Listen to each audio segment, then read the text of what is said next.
오늘 말씀은 우리 주님이 함께 하시는 인생이라는 제목을 가지고 함께 나누겠습니다. 우리가 인생을 살아가다 보면 억울한 일을 당할 때가 있습니다. 당연히 받아야 될 거 못 받을 때도 있고, 또 심지어 못된 사람들이 우리가 가지고 있는 거 빼앗아 갈 때도 있고, 또 불의한 이들에 의해서 돌이킬 수 없는 피해를 입게 되기도 합니다. 인생이 좀 형통하고 잘 풀려나가면 좋을 텐데, 우리 시시때때로 우리의 삶 가운데 그러한 함정과 같은 것들이 있어요. 못된 사람들이 나타나서 우리로 하여금 억울한 일들을 당하게 만드는 것이죠. 그럴 때 우리는 어떻게 해야만 할까요? 우리가 그런 일들을 당할 때마다 예수 믿는 사람으로서 어떻게 해야 될지 엄청 고심이 됩니다. 네, 진짜 이 사람 내가 어떻게 해야 되나? 내가 그냥 하나님께서 용서하시고 용서하고 사랑하라고 했으니 그냥 다 참아야 되나? 이런 생각이 들기도 하고, 아니면 그냥 이것도 저 사람이 못된 짓을 한 거니까 내가 내 권리를 찾기 위해서 악착같이 좀 빼앗아야 할까? 내가 저 사람한테 좀 대갚아줘야 될까? 이런 여러 가지 고민들을 하게 됩니다. 우리 성도님들도 인생을 살아가다 그런 억울한 일들을 당한 일들이 있으면 그런 것들 때문에 때때로 고민이 되게 될 것입니다. 그런 억울한 일들을 당하면 비단 그 사람만 생각이 되는 게 아니라 이런 일을 당한 내 자신이 또 고통스럽게 느껴지기도 하고, 또 이렇게 됐음에도 불구하고 뭔가 이렇게 잘 따지지 못하는, 우리 특히 이민 온 사람들 영어로 막 얘기하면 속에서 끓는데 내가 할 수 있는 말은 몇 마디 없었어. 아주 간단한 얘기밖에 못하고 이럴 때 엄청 속이 뒤집어지잖아요. 이런 일들을 겪게 되기도 하면서 여러 가지 고민들이 들었을 것입니다. 오늘 이삭의 모습을 보면서 우리가 함께 그런 것들을 나누어 가보도록 하겠습니다. 이삭은 하나님의 뜻에 따라서 그랄이라는 지역에 정착하게 되었습니다. 하나님께서 이 그랄 가운데 머물러 지내라라고 말씀하셨기 때문입니다. 이삭이 이처럼 그랄에 머물러서 살게 되자 하나님께서는 이 이삭에게 큰 축복을 내려주셨습니다. 22절 13절 말씀입니다. 제가 봉독하겠습니다. 이삭이 그 땅에서 농사하여 그 해에 100배나 얻었고, 여호와께서 복을 주심으로 그 사람이 창대하고 왕성하여 마침내 거부가 되어, 하나님께서 이삭에게 큰 복을 내려주셨습니다.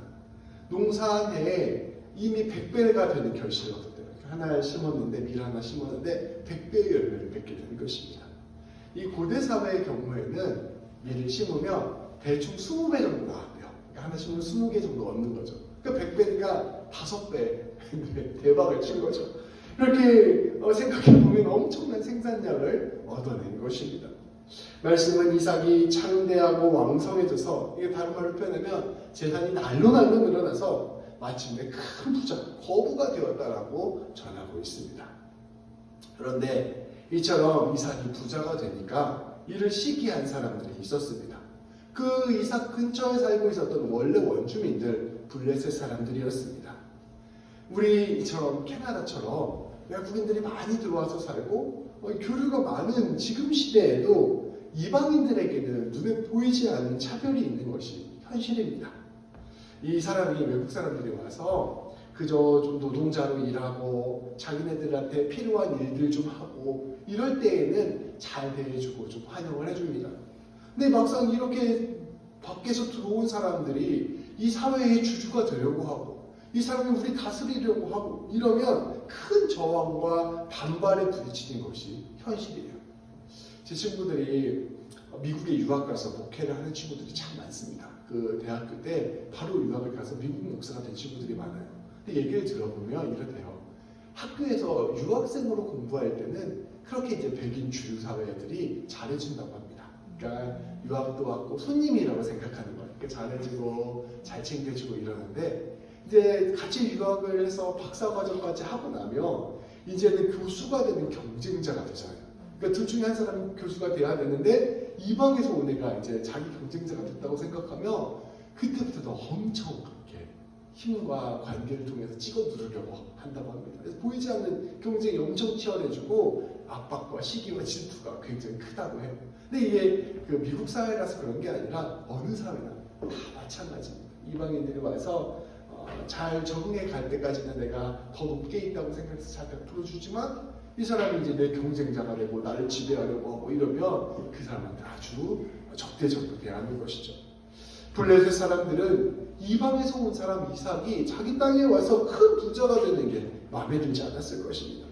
더군다나 이 시대에는 족장 시대였기 때문에 그 사람이 큰 가문을 이루고 또 그 사람의 종이 많아지고 이러면 그게 자기들한테 위협이 된다고 생각하였습니다. 그래서 이들은 이 사람이 더 성장하기 전에 이삭이 더 부자가 되고 이 사회에서 더 높은 자리에 올라가기 전에 기세를 꺾어야 된다. 이 사람을 쫓아내야 된다라고 생각을 했던 것입니다. 그래서 이 사람들은 당시 사람들이 살아가는 데 있어서 가장 중요한 생명의 기반이 되는 우물을 파괴하였습니다. 14절부터 16절까지 말씀입니다. 우리 한 절씩 읽고 마지막 절 다 같이 읽어볼까요? 제가 먼저 읽겠습니다.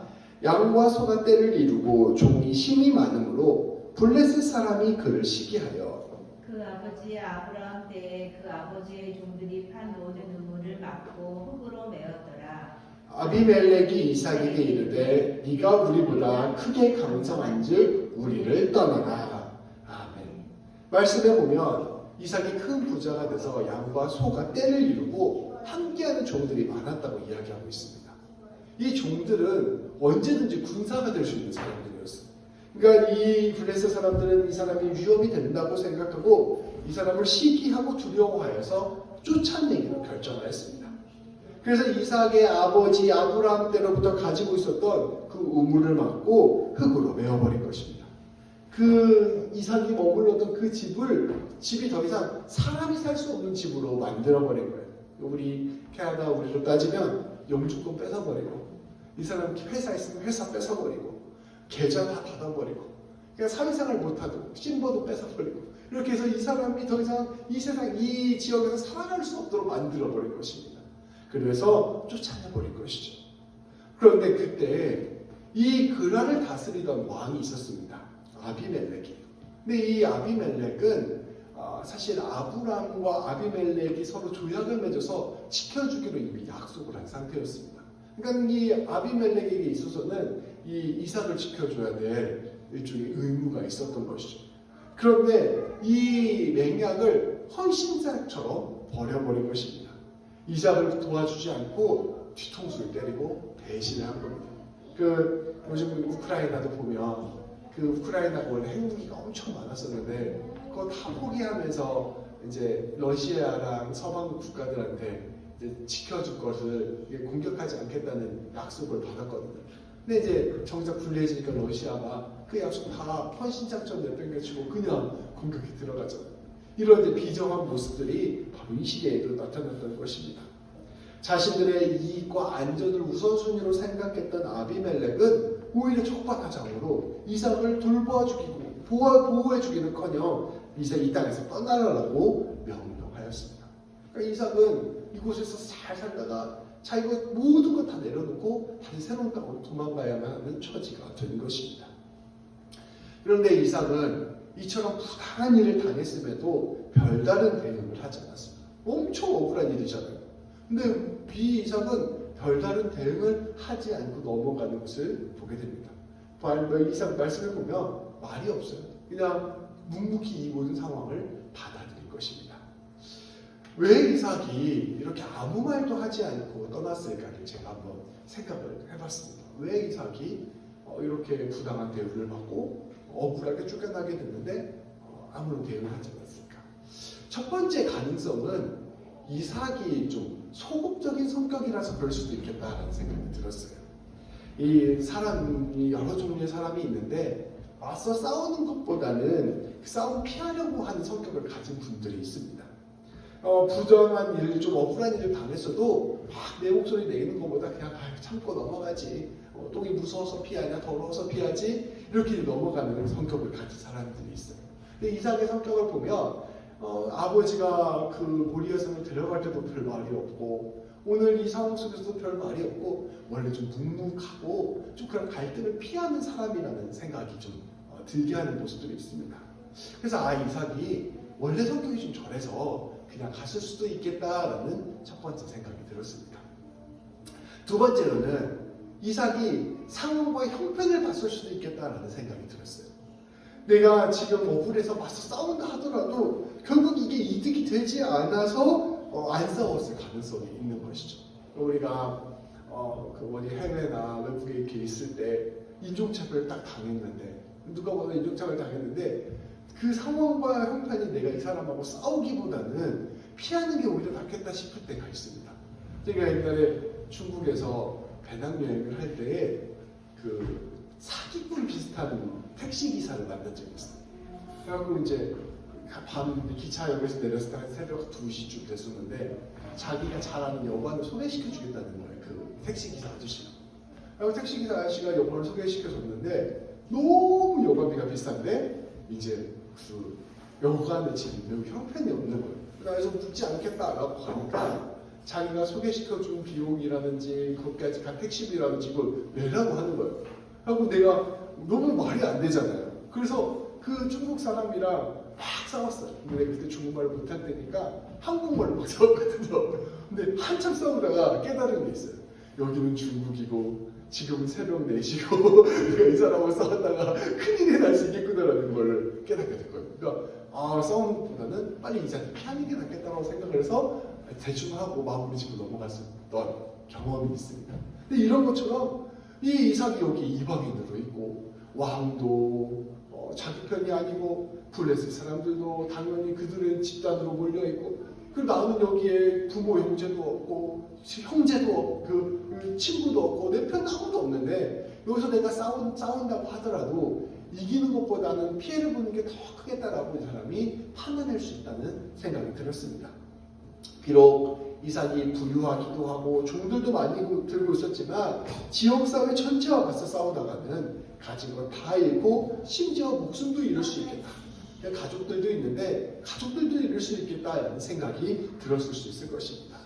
그래서 이 이삭은 분노가 치밀어 올랐지만 냉정하게 상황을 판단하고 눈물을 머금고 이 요구를 들어주지 않았을까 이러한 가능성이 있다라고 생각을 하게 되기도 하였습니다. 세 번째로는 신앙적인 차원이 있지 않을까 생각이 들었습니다. 근본적으로 하나님을 신뢰하고 있었기 때문에 또 내가 이렇게 부자가 된 게 진짜 내 능력으로 된 것인가 하나님이 도와주셨기 때문에 이게 가능했던 일이 아닌가 하는 믿음을 이 이삭이 가질 수 있었다라고 생각을 합니다. 내가 이 땅이 좋아서 우물이 좋아서 이렇게 부자가 된 것이 아니지 하나님으로부터 온 것이 내가 부자는 하나님이 나에게 이렇게 도움을 주셨기 때문이지 이런 믿음을 이삭이 가지고 있을 수 있었다는 것입니다. 그래서 블레셋 사람들이 우물을 막고 자신을 쫓아낸다 하더라도 하나님께서 나를 인도하시면 반드시 더 좋은 길이 있을 것이다 라고 믿었을 수 있는 것이죠. 만약에 이삭이 이런 믿음이 있었다면 이렇게 어려움과 힘든 상황이 이삭의 마음을 흔들지 못했을 것입니다. 마치 강물이 이렇게 쫙 흘러가다가 큰 바위를 만나면 그 바위를 이렇게 휘감아서 돌아서 다시 내려가잖아요. 그러니까 물이 내려가는 걸 막을 수가 없죠. 이런 것처럼 하나님께서 내 인생 복 주시기로 결정하시면 내 앞에 돌이 있다 하더라도 그 돌 넘어서 하나님이 더 좋은 길 만들어 주시겠지라고 생각하는 마음으로 이삭이 대응했을 것이라는 생각도 들었습니다.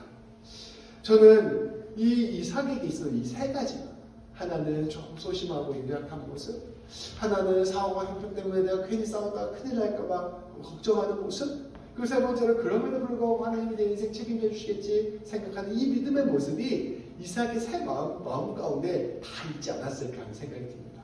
우리가 어떤 일을 선택할 때 딱 어떤 거 하나 가지고 선택하는 게 아니라 여러 가지 것들이 복합적으로 작용이 되잖아요. 내 성격도 그 안에 들어가 있고 내 상황과 형편도 그 안에 들어가 있고 믿음도 그 안에 들어가 있으니까 이런 것들이 다 합쳐져서 이삭이 이러한 선택이 하지 않았을까 하는 생각이 들었습니다. 그래서 이삭이 어쨌든 이런 마음을 가지고 이제 이 자기 살던 고향을 떠나서 또 새로운 곳으로 떠나게 되었습니다. 그런데 이삭이 이곳을 떠나서 맞이한 새로운 삶도 그렇게 녹록지가 않았습니다. 이어지는 말씀 17절부터 25절까지 말씀을 함께 보도록 하겠습니다. 22절까지 말씀을 함께 보도록 하겠습니다. 제가 봉독할 때 눈 함께 읽어주세요. 이삭이 그곳을 떠나 그날 골짜기에 장막을 치고 거기 거류하며 그 아버지 아브라함 때에 팠던 우물들을 다시 팠으니 이는 아브라함이 죽은 후에 블레셋 사람들이 그 우물들을 메웠습니다. 이삭이 그 우물들의 이름을 그의 아버지가 부르던 이름으로 불렀더라. 이삭의 종들이 골짜기를 파서 샘 근원을 얻었더니 그날 목자들이 이삭의 목자와 다투어 이르되 이 물은 우리의 것이라 하며 이삭이 그 다툼으로 말미암아 그 우물 이름을 에색이라 하였으며 또 다른 우물을 팠더니 그들이 또 다툼으로 그 이름을 신나라 하였으며 이삭이 거기서 옮겨 다른 우물을 팠더니 그들이 다투지 아니하였으므로 그 이름을 르호봇이라 하여 이르되 이제는 여호와께서 우리를 위하여 넓게 하셨으니 이 땅에서 우리가 번성하리로다 하였더라. 아멘. 결국 이삭은 그랄 왕 아비멜렉 왕이 너 떠나라고 하니까 아무런 말도 하지 않고 조용히 그곳을 떠나 새로운 곳을 찾아 떠났습니다. 그래서 잠깐 제가 지도를 보여드릴게요. 이삭이 여기 그랄이라는 곳에 살았는데 이제 블레셋 사람들이 여기 살았어요. 그러니까 공격한 곳에서 쫓겨나서 그랄 골짜기에 갔다가 신나를 거쳐서 르호봇까지 이렇게 가게 된 것입니다. 그래서 이 처음에 그랄에서 쫓겨나서 이들이 급착한 곳이 바로 그랄 골짜기라는 곳이었어요. 그래서 이제 그곳에서 이제 텐트를 치고 새로운 수맥을 찾아가지고 이제 우물을 팠습니다. 이제 새 우물을 파서 이제 여기서 살 수 있겠다 했는데 그때 당시 이 그랄에 살고 있었던 목자들이 그걸 딱 보니까 아 이거 우물이 생기네 라고 한 거예요. 근데 원래 우리 땅에 또 지금 또 어디서 뭐 하는 거냐 라고 얘기하면서 그 우물을 빼앗아 갔습니다. 이삭은 그 사람들이 그렇게 와서 또 덤비니까 그 사람들하고 싸운 게 아니라 그 우물을 오늘 말씀에 보면 에색 곧 다툼이라는 뜻을 가진 단어로 부르고 그 우물 줘버려라. 그 우물 주고 새로운 땅으로 떠나게 됩니다. 그리고 조금 더 가서 새로운 땅을 찾아서 다시 한번 수맥을 찾아봐라 해서 우물을 찾았는데 그래서 우물이 또 잘 나오게 된 거예요. 그랬더니 또 다른 사람들이 와서 그곳에 있는 우물을 빼앗으려고 한 것입니다. 그러니까 당시에는 이 우물이 굉장히 중요한 보물과 같은 것이었던 거죠. 그러니까 이번에도 이삭이 그것도 줘버려라. 그래서 신나는 다투다 이런 뜻이래요. 그래서 반대라는 이름을 지어주고 다시 그 우물을 떠나게 됩니다. 그리고 그 다음에 더 좀 멀리 내려가서 르호봇이라는 곳에 도착하였는데 그곳에서 새롭게 우물을 팠는데 그곳에서 우물이 다시 나오게 되어서 그곳에서 이제 정착해서 살 수 있게 되었습니다. 이삭은 이제 우리 하나님께서 이렇게 우리가 계속해서 고생했는데 앞길을 활짝 넓혀주셔서 번성할 수 있게 되었다라고 고백하며 그곳을 넓은 곳이라고 라는 뜻을 가진 르호봇이라 이름을 지었습니다. 그래서 이제 자연스럽게 이 이삭이 여기에서 정착을 할 수 있게 된 것이죠. 이삭은 어찌됐든 이렇게 고향을 떠나서 새로운 땅을 계속해서 찾아 나서야 되고 우물을 팠는데도 공격을 받아서 그걸 넘겨줘야 되고 그래서 힘들고 어려운 역경을 통해서 이곳까지 오게 되었는데 이런 일들을 겪으면서 한 가지 큰 확신이 된 것 같습니다. 뭐냐면 비록 상황과 형편은 어렵고 대적자들은 날 계속해서 공격하지만 하나님이 내 편이신 것 같다는 생각이 들게 된 것입니다. 가는 곳마다 내가 비록 쫓겨나가서 새로운 땅에 가게 되지만 그래서 하나님께서 우물을 파주셔서 새로운 길을 열어주시는 것을 매 순간순간 느꼈던 것입니다. 우리도 신앙생활 하다 보면 그럴 때 있잖아요. 내가 살다가 힘들고 어려운 일이 있어서 내가 이것 때문에 억울하고 피해서 다른 길로 갔는데 거기에 또 하나님께서 일하시는 게 느껴질 때가 있고 또 그것도 힘들어서 다른 길로 갔는데 거기서 또 하나님이 일하시는 게 느껴질 때가 있어서 그래도 하나님이 내 인생 속에서 함께 하시는구나 라는 것을 느낄 때가 있습니다. 마찬가지로 이삭도 그러한 깨달음을 얻게 되는 것이죠. 하나님께서 내 삶 가운데 함께하고 계시고 나를 인도하고 계시고 은혜와 복을 주신다는 믿음이 생긴 것입니다. 비록 우리가 삶을 살다 보면 억울한 일을 겪게 되기도 하고 빼앗기기도 하지만 결국은 하나님께서 이거 뒤집어 주셔서 선한 일로 내 삶에 일하시고 계신다는 것을 경험하게 되는 것이죠. 이러한 것들을 통하여 내가 복받은 인생이구나. 내가 우물 몇 개를 갖고 있는 게 복이 아니라 내가 양과 소가 많고 곡식이 100배가 나고 이런 게 복이 아니라 하나님이 나와 함께하는 복을 받았구나라는 고백을 이삭이 하게 되었다는 것입니다. 자기가 속한 곳을 떠난 자기가 속한 곳을 떠났어야 하는 이 이삭의 심정을 생각해 보면 사실 우리가 인생을 살아가는 우리의 심정과 크게 다르지 않다는 것을 우리는 느낄 수가 있습니다. 비록 그는 하나님께서 자신에게 복을 주시겠다 하는 믿음을 갖고 있으면서 아마 그랄 땅을 떠났을 것입니다. 그런데 이 이삭이 그랄을 이렇게 떠나면서 어떤 마음을 가졌을까를 좀 곰곰이 생각해보면 그게 얼마나 비참한 마음이 들겠어요. 나는 왜 당당하게 따지지 못했을까?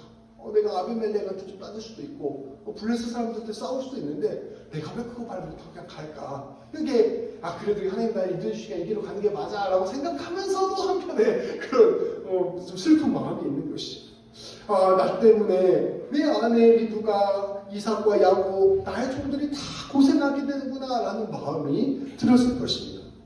또 그런 마음이 있을 거예요. 우리가 인생 살아가다 보면 우리 부모님이 좀 부자였으면 나 좀 집안이 괜찮았으면 내가 이렇게까지 고생을 안 하는데 이런 마음이 들 때가 있잖아요. 이게 저도 이제 고향 친구들 딱 살펴보니까 아주 솔직하게 말하면 그 친구가 공부를 잘하는 것도 중요하고 그 사람이 어떤 성격을 갖는 것도 중요하고 그런데 제일 잘 사는 애들은 부모가 부자인 애들이에요. 그냥 지금 보니까 지금 잘 사는 애들 보니까 부모가 잘 사는 게 가장 큰 힘이더라고요. 그런 거 생각해보면 이런 마음이 드는 거죠. 상황과 형편에 대해 비통한 마음이 들었을 것입니다. 여기가 내 고향이었더라면 저 사람들이 나한테 저렇게 할 수 있었을까? 내가 여기 큰 백이 있었으면 저 사람들이 나한테 저렇게 할 수 있었을까? 나는 부모도 없고 형제도 없구나. 어느 곳 하나 기댈 것 없구나. 내가 이렇게 억울한 일을 당했지만 결국 나한테는 백도 없고 힘도 없구나 라는 원통한 생각이 들었을 것입니다. 하나님이 나 인도해 주셔서 또 새로운 길 가도 복 주시겠지 라고 생각하는 마음이 있겠지만 또 다른 한편으로는 그런 씁쓸한 인생의 현실에 관한 마음이 이삭 안에도 있었을 것이라는 것이죠. 내가 이 싸운다 하더라도 결국은 내가 다 잃을 것이 두려워서 떠나는 이 마음이 참으로 서글프다라는 고백이 있었을 것입니다. 자신의 부족함과 연약함에 대한 이런 좌절감. 내가 능력이 있고 탁월하고 그러면 좋을 텐데 나한테 그런 게 없구나라고 생각하는 그 좌절감. 또 상황과 형편 가운데 오는 열등감과 슬픔은 사실은 힘든 인생을 살아가는 우리들이라면 누구나 하나쯤은 가지고 있는 그런 마음인 것입니다. 그래서 하나님께서 나 좀 도와주시겠지. 하나님께서 나와 함께 하시겠지. 그래 하나님이 나 사랑하시지. 다시 내가 복을 바꿀 수 있겠지. 이렇게 생각하면서 길을 나선다 하더라도 우리 인생 가운데 이런 마음들이 있는 것이 사실 현실인 것이죠. 그런데 여기에서 그날 골짜기를 거쳤다가 심란을 거쳤다가 료봇을 거쳤다가 아니 부엘세바에 이르기까지 일어나는 그 일들이 사실은 그렇게 맺혀있는 마음을 하나님께서 하나씩 풀어주는 과정이라는 것을 우리는 살펴볼 수가 있습니다. 우리 신앙생활도 마찬가지입니다.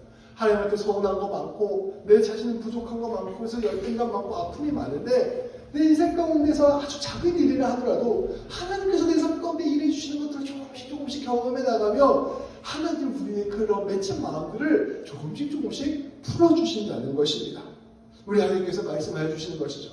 네가 힘이 약하고 연약하니까 내가 네 힘이 되어주겠다.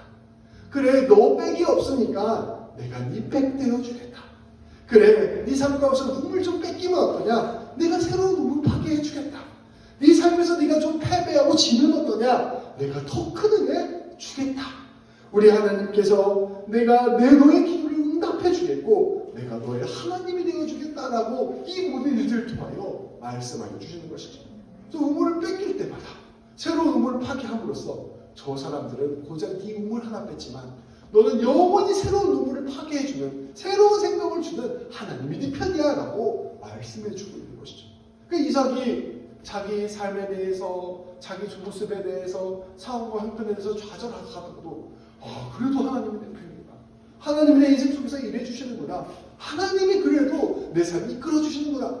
그러면 하나님께서 말씀해 주셨던 나에게 복을 주시겠다 말씀해 주시고 내 자손을 통하여 별과 같이 모래알같이 많아지겠다 말씀해 주시겠고 하나님께서 놀라운 하나님의 뜻을 이루시겠다 말씀하시는 지금 내 눈에는 보이지 않지만 그 놀라운 하나님의 꿈들이 내 인생 통해서 이루어지지 않을까라는 기대감과 믿음과 소망을 갖게 되었다는 것입니다.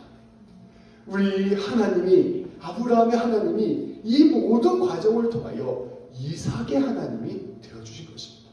그리고 우리 아버지가 믿었던 그 하나님이 나의 하나님이 되어준 시간들이 되었던 것입니다. 이삭은 이 과정을 통해서 하나님을 믿게 되었습니다. 신뢰하게 되었습니다. 그래서 이제 용기를 내어서 아버지가 아베멜렉 왕과 협약을 맺었던 브엘세바로 올라갔습니다. 그곳이 내 믿음의 뿌리라는 것을 알고 있었기 때문입니다. 그리고 그곳에서 하나님과 더불어 새로운 삶을 살기로 결단하였습니다. 23절부터 25절까지 말씀입니다. 사실은 이전에 거기서 우물이 있는데 그걸 놔두고 브엘세바로 다시 올라간 거예요. 왜냐하면 하나님이 또 우물 주실 거 믿었기 때문입니다. 이삭이 거기서부터 브엘세바로 올라갔더니 그 밤에 여호와께서 그에게 나타나 이르시되 나는 내 아버지 아브라함의 하나님이니 두려워하지 말라. 내 종 아브라함을 위하여 내가 너와 함께 있어 내게 복을 주어 내 자손이 번성하게 하리라 하시자. 이삭이 그곳에 제단을 쌓고 여호와의 이름을 부르며 거기 장막을 쳤더니 이삭의 종들이 거기서도 우물을 받더라. 이삭이 이렇게 이제 하나님 믿는 마음으로 브엘세바에 올라가자 그날 밤에 하나님께서 이삭의 꿈에 직접 나타나셨습니다. 하나님께서는 그에게 말씀하십니다. 나는 너의 아버지 아브라함의 하나님이다. 그런데 이제부터는 너와 함께하는 하나님이 되었다. 내가 너에게 복을 줄 것이며 너의 자손을 번성하게 하겠다. 하나님께서는 이제껏 이삭에게 일어났던 그 모든 사건 일들이, 그 모든 기적들이 하나님의 일하심이라는 사실을 분명히 가르쳐 주신 것입니다.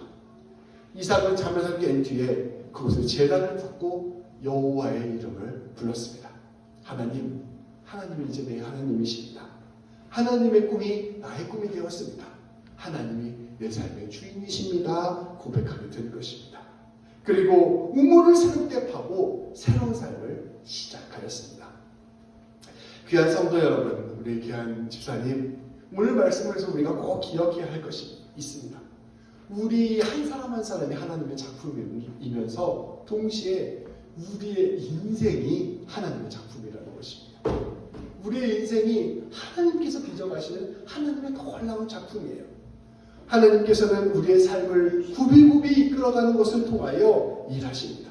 아까 제가 강을 통해서 이야기했는데 밋밋하게 일자로 내려오는 강이 무슨 의미가 있어요? 우리가 때로는 돌아가기도 하고 때로는 비틀어가기도 하는데 하늘에서 보면 그게 정말 멋진 강의 흐름처럼 보이잖아요. 그런 것처럼 하나님께서 우리의 인생을 아름다운 강으로 빚어가신다는 것입니다.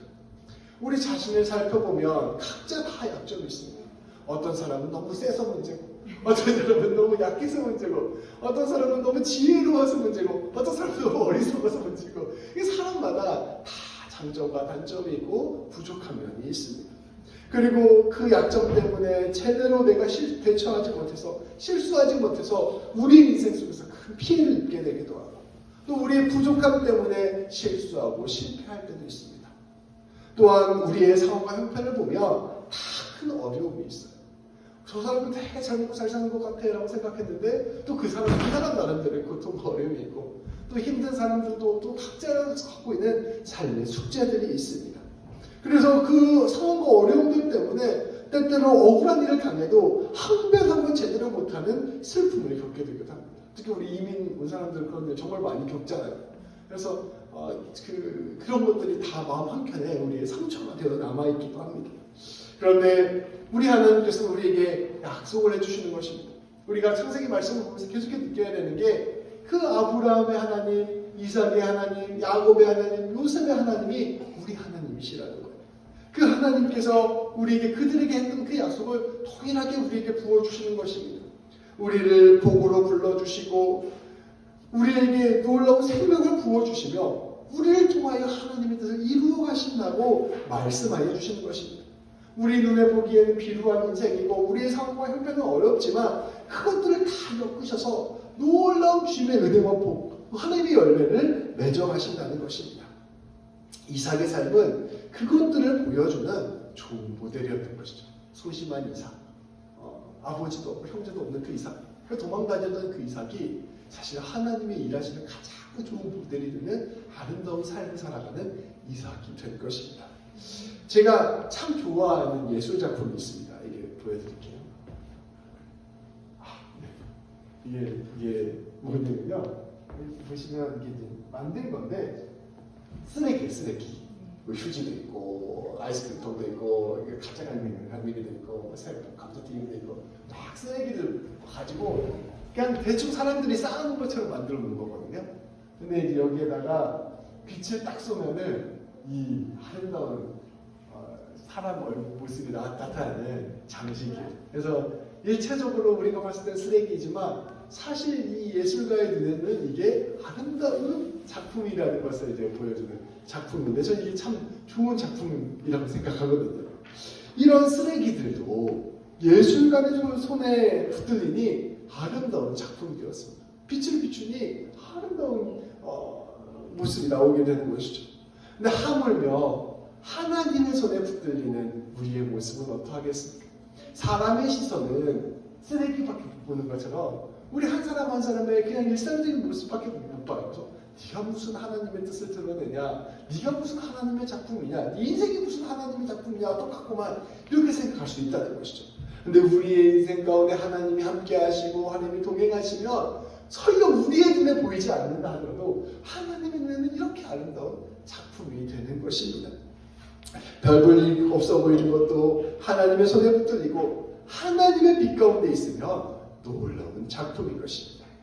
이 하나님을 신뢰합시다. 오늘도 우리 하나님께서는 이렇게 아름다운 작품을 우리의 삶을 통하여 만들어가고 계십니다. 하나님과 동행하며 하나님의 놀라운 뜻들을 붙들고 나아갑시다. 우리 하나님께서는 우리를 통하여 놀랍게 주님의 영광을 드러내시고 아름다운 열매들을 맺어가실 것입니다. 오늘 하나님 더 붙잡고 한 걸음 한 걸음 용기 있게 나가는 귀여운 성도님들, 그리하여 이삭처럼 수많은 이들에게 복을 나누어주고 생명을 나누어주는 귀한 삶을 사는 우리 귀한 집사님 또 우리 모두가 되기를 주님의 이름으로 축복합니다. 기도하시겠습니다. 하나님, 어떻게 보면 사람의 눈으로 보면 이삭의 형편은 그다지 나은 것이 아닐 수도 있었음을 고백합니다.